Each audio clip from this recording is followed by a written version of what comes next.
સુરતના વરાહામાં એમ્બ્રોઇડરી યુનિટની આડમાં ચાલતું કૂટણખાનું ઝડપાયું। સુરત શહેરમાંથી વધુ એક કૂટણખાનું ઝડપાયું હતું।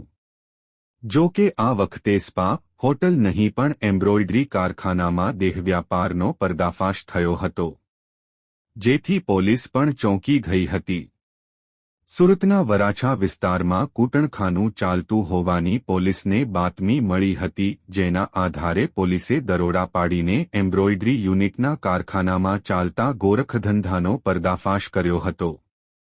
સમગ્ર મામલે પોલીસે સંચાલિકા, 3 મહિલા અને 6 ગ્રાહકોને ઝડપીને આગળની કાર્યવાહી હાથ ધરી હતી।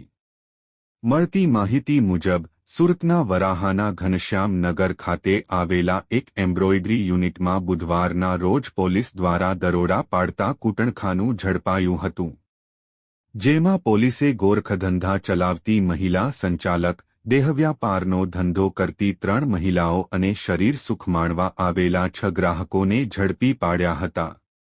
ઘનશ્યામ નગરમાં એમ્બ્રોઇડરીના અનેક યુનિટ્સ આવેલા છે અને ત્યાં કામ કરતા મજૂરો સહિતના લોકોને રહેવા માટેની રેસિડેન્સ પણ છે। ગ્રાહકોને બોલાવી ખાસ રૂમોમાં શરીર સુખની સુવિધાઓ પૂરી પાડવામાં આવતી હતી। આ આખું નેટવર્ક મહિલા સંચાલિકા સંચાલિત કરતી હોવાનું સામે આવ્યું છે। ગ્રાહક પાસેથી 500, 700 અને 1000 રૂપિયા વસૂલવામાં આવતા હતા।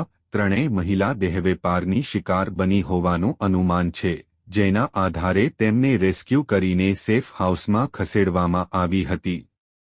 રિપોર્ટર સુનિલ ગાંજાવાલા, સુરત।